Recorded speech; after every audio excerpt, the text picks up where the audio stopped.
അമ്മേ നാരായണ.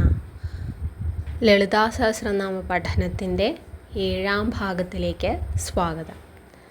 ഭണ്ഡാസുര നിഗ്രഹത്തിനായി പരാശക്തി സർവ്വസന്നാഹങ്ങളോടെയും വരുന്ന കാഴ്ചയാണ് നമ്മൾ കഴിഞ്ഞ വീഡിയോയിൽ കണ്ടത്.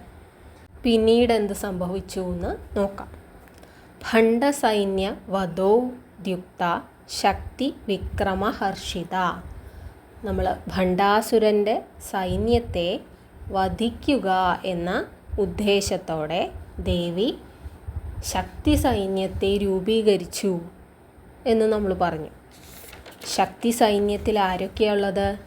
സമ്പത്കരി ദേവിയുണ്ട്, അശ്വാരൂഢ ദേവിയുണ്ട്, വാരാഹി, ദണ്ഡനാഥയുണ്ട്, മന്ത്രിണീ ദേവിയുണ്ട് എന്നൊക്കെ നമ്മൾ പറഞ്ഞു.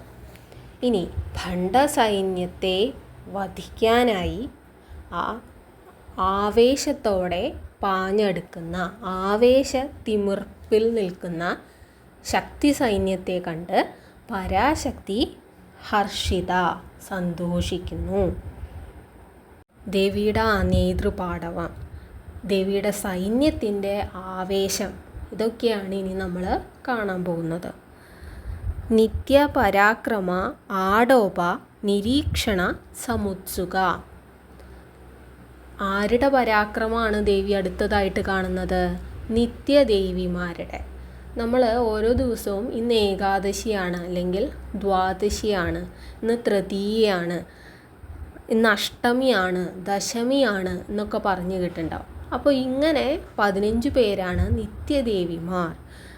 തൃതീയ, അഷ്ടമി, ദശമി, ഏകാദശി, ദ്വാദശി, ഇവരൊക്കെ നിത്യദേവിമാർ എന്നറിയപ്പെടുന്നവരാണ്.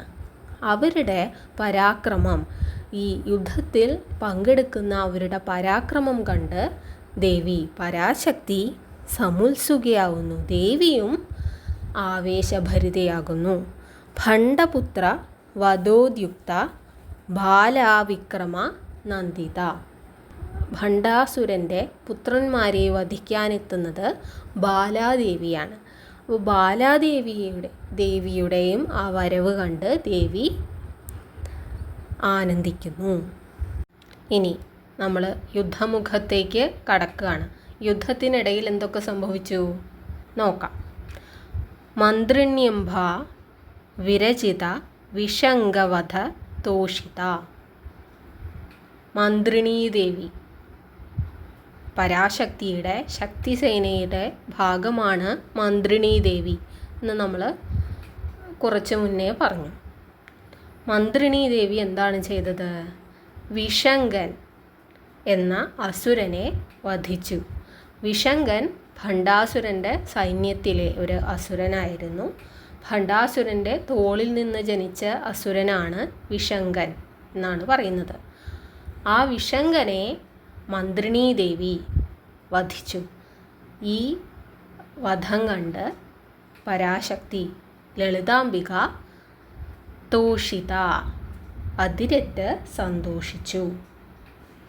വിശുക്ര പ്രാണഹരണ വാരാഹി വീര്യ നന്ദിത.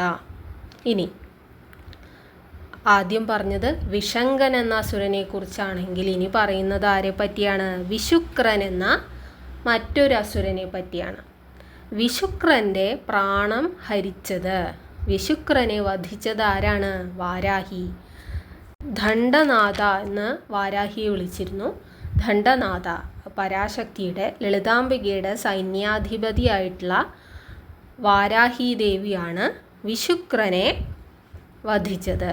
വാരാഹി ദേവിയുടെ വീര്യം, പരാക്രമം കണ്ട് പരാശക്തി ആനന്ദ ചിത്തയായി. ഇനി നോക്കാം. കാമേശ്വര മുഖ ആലോക കൽപ്പിത ശ്രീ ഗണേശ്വര മഹാഗണേശ നിർഭിന്ന വിഘ്നയന്ത്ര പ്രഹർഷിത. ഇപ്പോൾ യുദ്ധം നടന്നുകൊണ്ടിരിക്കുകയാണ്. യുദ്ധം നയിക്കുന്നത് അമ്മയാണ്, പരാശക്തിയാണ്. അപ്പോൾ അമ്മയുടെ യുദ്ധത്തിൽ അമ്മയെ പിന്തുണയ്ക്കാനായിട്ട് ആര് വരും? തീർച്ചയായിട്ടും അമ്മയുടെ മകൻ ശ്രീ ഗണേശ്വരൻ വരുന്നതായിരിക്കും. അപ്പോൾ ശ്രീ ഗണേശ്വരൻ എങ്ങനെ അവതരിച്ചു എന്നാണ് പറയുന്നത്. പരാശക്തി യുദ്ധത്തിനിടയിൽ ഭർത്താവായ ശ്രീ പരമേശ്വരൻ്റെ മുഖത്ത് നോക്കി ആ സങ്കല്പത്തിൽ നിന്ന് ശ്രീ ഗണേശ്വരൻ ജനിച്ചു എന്നാണ് പറയുന്നത്. ശ്രീ ഗണേശൻ എന്തിനാണ് ജനിച്ചത്? യുദ്ധത്തിനിടയിൽ പലതരത്തിലുള്ള വിഘ്നങ്ങൾ സംഭവിച്ചുകൊണ്ടിരിക്കുകയാണ്. ആ വിഘ്നങ്ങളെയെല്ലാം തച്ചുടയ്ക്കാനായിട്ടാണ് ശ്രീ ഗണേശ്വരൻ അവതരിക്കുന്നത്. ആദ്യം തന്നെ യുദ്ധഭൂമിയിൽ ഭണ്ഡാസുരൻ ഇറക്കി വിട്ടിട്ടുള്ള വിഘ്നയന്ത്രത്തെ തകർക്കുകയാണ് ശ്രീ ഗണേശ്വരൻ അവതരിച്ചയുടൻ ചെയ്തത്. അതിനുശേഷം എന്ത് സംഭവിച്ചു നോക്കാം. ഭണ്ഡാസുരേന്ദ്ര നിർമുക്ത ശസ്ത്ര പ്രത്യസ്ത്ര വർഷിണി. ഭണ്ഡാസുരൻ എയ്ത ശസ്ത്രങ്ങൾ, ഭണ്ഡാസുരൻ എയ്ത എല്ലാ അസ്ത്രങ്ങൾക്കും, ഭണ്ഡാസുരൻ ഉപയോഗിച്ച എല്ലാ ആയുധങ്ങൾക്കും, പ്രത്യസ്ത്രം അതിന് മറു ആയുധം വർഷിക്കാൻ, മറു അസ്ത്രം എയ്യാൻ ആർക്ക് സാധിച്ചു? പരാശക്തിക്ക് സാധിച്ചു. ഭണ്ഡാസുരൻ എഴുത ശസ്ത്രങ്ങൾക്കെല്ലാം പ്രത്യസ്ത്രം വർഷിച്ച പരാശക്തി, ദേവി പരാശക്തി. കരാങ്കുലി നഖോൽപ്പന്ന നാരായണ ദശാകൃതി. കര അങ്കുലി നഖോത്പന്ന നാരായണ ദശാകൃതി. ദേവിയുടെ കൈവിരലുകളിൽ നിന്ന്, 10 വിരലുകളിൽ നിന്ന്, ദേവിക്ക് 10 വിരലുകളാണല്ലോ, ആ 10 വിരലുകളിൽ നിന്നാണ് മഹാവിഷ്ണുവിൻ്റെ ദശാവതാരങ്ങളും രൂപമെടുത്തത് എന്ന് പറയുന്നു. നമ്മൾ പറയുകയുണ്ടായി, ത്രിമൂർത്തികൾക്കും ശക്തി നൽകുന്നവളാണ് പരാശക്തി, അമ്മ, നേച്ചർ എന്ന് പറയൂലേ, ഈ പ്രകൃതി, പരാശക്തി, ആ അമ്മ സങ്കല്പത്തെ പറ്റിയാണ് പറയുന്നത്. ഭൂമിയിലുള്ള സകലതിനും ശക്തി നൽകുന്ന ആ പരാശക്തി ലളിതാംബിക. മഹാപാശുപതാസ്ത്രാഗ്നി നിർദഗ്ധാസുര സൈന്യക. മഹാപാശുപതാസ്ത്ര അഗ്നി നിർദഗ്ധാസുര സൈന്യക. അസുര സൈന്യത്തെ മുഴുവൻ നിർവീര്യമാക്കാൻ, അതിനെ ദഹിപ്പിക്കാനായിട്ട് ദേവി പാശുപതാസ്ത്രം ഉപയോഗിച്ചു. ആ പാശുപതാസ്ത്രം തൊടുത്തപ്പോഴുണ്ടായ അഗ്നിയിൽ ആ അസുരൻ്റെ സൈന്യം മുഴുവൻ ദഹിച്ച് ഇല്ലാതായി. കാമേശ്വരാസ്ത്ര നിർദഗ്ധ സഭണ്ഡ അസുര ശൂന്യക. ഇനി ഭണ്ഡാസുരൻ്റെ രാജധാനിയായിട്ടുള്ള ശൂന്യക എന്ന നഗരം, അത് കത്തിച്ചാമ്പലാവുകയാണ്. എങ്ങനെ? ദേവി ഉപയോഗിക്കുന്ന കാമേശ്വരാസ്ത്രം, അതിൽ നിന്ന് പുറപ്പെടുന്ന അഗ്നി കൊണ്ട് ശൂന്യക എന്ന നഗരം, ഭണ്ഡാസുരൻ്റെ രാജധാനിയായിട്ടുള്ള ശൂന്യക എരിഞ്ഞ് ചാമ്പലാകുന്നു. അപ്പോൾ പരാശക്തി ലളിതാംബികയായി അവതരിച്ചതിൻ്റെ ലക്ഷ്യം പൂർത്തിയായി. ഭണ്ഡാസുര നിഗ്രഹവും കഴിഞ്ഞു. ശേഷം എന്ത് സംഭവിച്ചു? ബ്രഹ്മ ഉപേന്ദ്ര മഹേന്ദ്രാദി ദേവ സംസ്തുത വൈഭവ. ദേവിയുടെ ഈ വിക്ടറിയിൽ, ഈ വിജയത്തിൽ ബ്രഹ്മ വിഷ്ണു മഹേശ്വരന്മാർ ദേവിയെ സ്തുതിക്കാനായിട്ട് ആരംഭിച്ചു. ബ്രഹ്മ വിഷ്ണു മഹേശ്വരന്മാരാൽ പോലും സ്തുതിക്കപ്പെടുന്ന വിധം വൈഭവമുള്ള ലളിതാംബികാദേവി, ആ ദേവിയെ നമുക്ക് മനസ്സിൽ ആവാഹിക്കാം. ഹരനേത്രാഗ്നി സന്ദഗ്ധ കാമ സഞ്ജീവനൌഷധി. ഇനി ഭണ്ഡാസുരൻ എങ്ങനെയാണ് ജനിച്ചത്? സതീദേവിയുടെ മരണശേഷം ധ്യാനനിരതനായ പരമേശ്വരൻ്റെ ഉള്ളിൽ പ്രണയം ജനിപ്പിക്കാനായി കാമദേവൻ പുഷ്പബാണം അയച്ചു. ഇത് കണ്ട് കോപാകുലനായ ശിവൻ തൻ്റെ തൃക്കണ്ണ് തുറന്ന് കാമദേവനെ ഭസ്മമാക്കി. ഈ ഭസ്മത്തിൽ നിന്ന് ജനിച്ചവനാണ് ഭണ്ഡാസുരൻ. അപ്പോൾ ഭണ്ഡാസുര നിഗ്രഹവും കഴിഞ്ഞു. ഇനി കാമദേവന് ജീവൻ തിരിച്ചു നൽകണേ എന്നുള്ള അപേക്ഷയാണ് ഇനി ദേവിയുടെ മുന്നിലുള്ളത്. അപ്പോൾ കാമദേവന് മൃതസഞ്ജീവനിയായി പ്രവർത്തിച്ചതും ദേവി തന്നെ. കാമദേവനെ ദേവി പുനരുജ്ജീവിപ്പിച്ചു. ഇനിയുള്ള വരികൾ നോക്കൂ.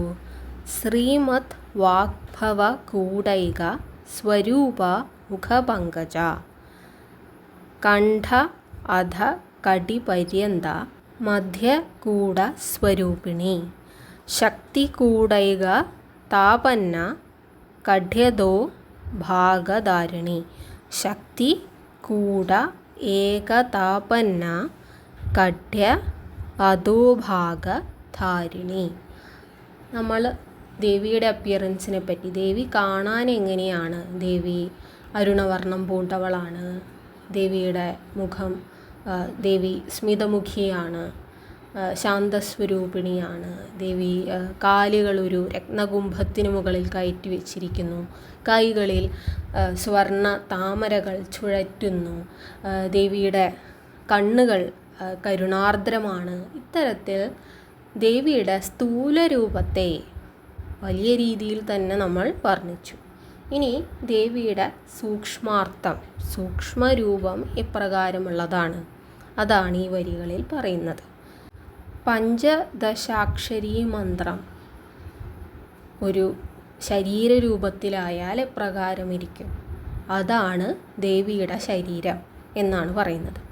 പഞ്ചദശാക്ഷരി മന്ത്രത്തിൽ 15 വരികളാണുള്ളത്. അതിലെ ആദ്യത്തെ 5 വരികൾ അതാണ് വാഗ്ഭവ കൂടം. രണ്ടാമത്തെ ഖണ്ഡിക 6 വരികളുള്ള ഖണ്ഡികയാണ് മധ്യകൂടം. മൂന്നാമത്തെ ഖണ്ഡികയാണ് ശക്തികൂടം. ഈ 3 ഭാഗങ്ങളാണ് ദേവിയുടെ ശരീരമത്രേ. വാഗ്ഭവ കൂടമാണ് ദേവിയുടെ മുഖപങ്കജം, മുഖമാകുന്ന താമര. ദേവിയുടെ മുഖം മുതൽ കഴുത്തുവരെ എത്തുന്ന ഭാഗമാണ് വാഗ്ഭവ കൂടം. 2 മധ്യകൂടം, അടുത്ത 6 വരിയുള്ള ഖണ്ഡികയാണ് മധ്യകൂടം. ഈ മധ്യകൂടം ദേവിയുടെ കഴുത്ത് മുതൽ കടി വരെ, കഴുത്തു മുതൽ അരക്കെട്ട് വരെയുള്ള ഭാഗമാണെന്നും. 3 ശക്തികൂടം, 3-ാം ഖണ്ഡിക, 4 വരികളുള്ള 3-ാം ഖണ്ഡിക ശക്തികൂടം. ദേവിയുടെ അരക്കെട്ട് മുതൽ താഴേക്ക് കാൽപാദം വരെയുള്ള ഭാഗം എന്താണ്, ശക്തികൂടമാണ് എന്നും പറയുന്നു. ഇത് ഈ അർത്ഥം വ്യാഖ്യാനിക്കാനുള്ള യാതൊരു തരത്തിലുള്ള പാണ്ഡിത്യവും എനിക്കില്ല. ഞാൻ കേട്ട് മനസ്സിലാക്കിയ കാര്യങ്ങൾ പഠിച്ച് ഉറപ്പിക്കാനായിട്ട് ഈ വീഡിയോ ആയിട്ട് ചെയ്യുന്നു എന്ന് മാത്രം. ഉള്ള തെറ്റുകളെല്ലാം പൊറുക്കുക. കൂടുതൽ പഠിക്കാനായിട്ടുള്ള അവസരം എനിക്കുണ്ടാവണേ എന്നും പ്രാർത്ഥിച്ചുകൊണ്ട് നിർത്തുന്നു. അടുത്ത വീഡിയോ ആയിട്ട് കാണാം. നന്ദി. അമ്മേ നാരായണ.